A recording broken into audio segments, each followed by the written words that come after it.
Le gouvernement ouvert, c'est un ensemble de valeurs qui sont constitutives vraiment de cette notion. Donc il y a la participation, la transparence, la collaboration. Derrière ces valeurs, en fait, c'est toute une pratique des institutions publiques qu'il faut revisiter, moderniser. Et ça concerne finalement tout le monde dans ce rapport-là. Ça concerne les institutions, quel que soit leur niveau.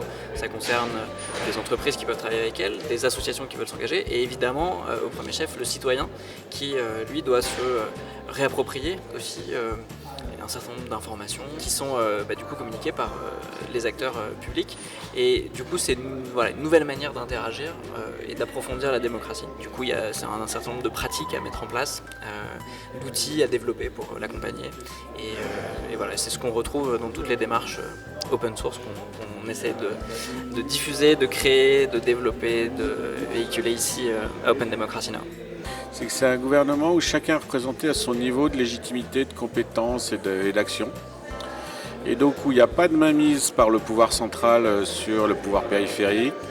Et en même temps, il y a une représentation suffisamment fine et suffisamment granulaire de l'ensemble des acteurs.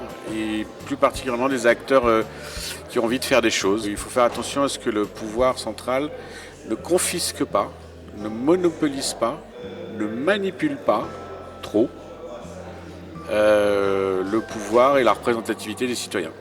Et en même temps, les citoyens, ils sont trop seuls, ils sont trop éclatés, ils ont besoin d'organisations intermédiaires. Et on peut dire quand même en France que tout ce qui est représentation intermédiaire, que ce soit les syndicats professionnels, salariés, voire les partis politiques, ne sont pas toujours à la hauteur des enjeux.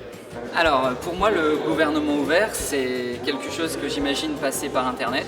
C'est en gros des plateformes qui permettent en fait de diffuser tout un tas d'informations qui habituellement en fait sont privées et sont en l'occurrence prises dans des conseils plutôt fermés, que ce soit le conseil municipal, le conseil des ministres ou tout un tas d'autres instances comme ça. Et donc en fait c'est des plateformes qui permettent de discuter à partir de ces informations, de débattre et donc de prendre des décisions qui sont politiques. Donc c'est de faire de la politique à une échelle beaucoup plus large, c'est-à-dire ne pas réserver en fait à des politiciens professionnels, à des experts, ce genre de décision. Le gouvernement ouvert, c'est une démarche de co-construction de l'action publique avec la société civile, avec des acteurs comme le Parlement, les collectivités territoriales, les journalistes, les chercheurs.